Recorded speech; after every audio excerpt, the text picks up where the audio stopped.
talk to us as a highly valued startup in this environment that's been looking to service finance professionals in particular with your offerings.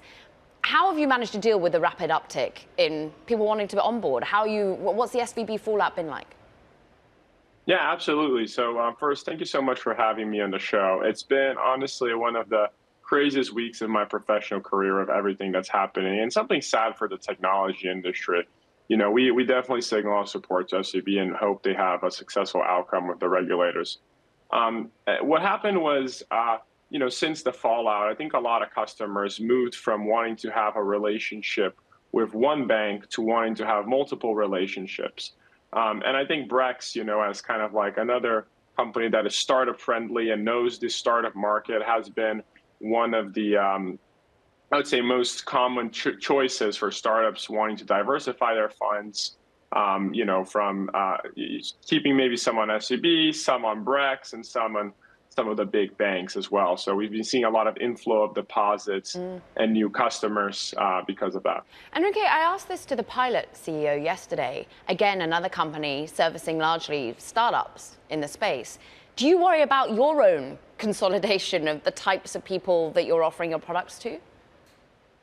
Yeah, absolutely. So even though Brex started with startups and we're very well known for it back in 2017, we actually serve a variety of industries today.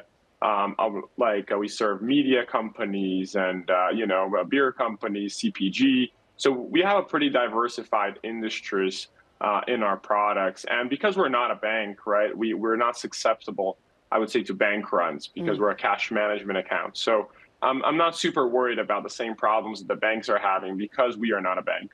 But even though we got a lot of, you go ahead.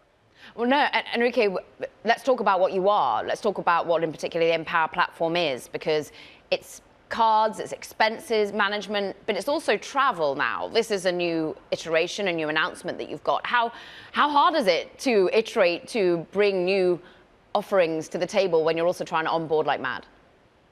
Yeah, for sure. So think about it as all spend, right? So we have corporate cards that we started, and we went to expense management, our business account products, so you can make wires, ACH checks, and today we're announcing travel. So now not only you're going to be able to book your travel on different websites, but inside the Brex app, you can book all your travel in a super easy way, and you can have the experience from your entire travel, from booking the trip to swiping through your credit card in restaurants and Ubers that you may need on your business expenses, that you don't need receipts, you don't need memos, everything is automated to you, all the approvals are automated, and you can keep everyone on budget with our live budget system. So a lot of companies we're seeing are trying to control their travel costs, and a lot of them are saying, hey, you should just travel, take 2 stops, on the way to San Francisco, New York, because it's cheaper.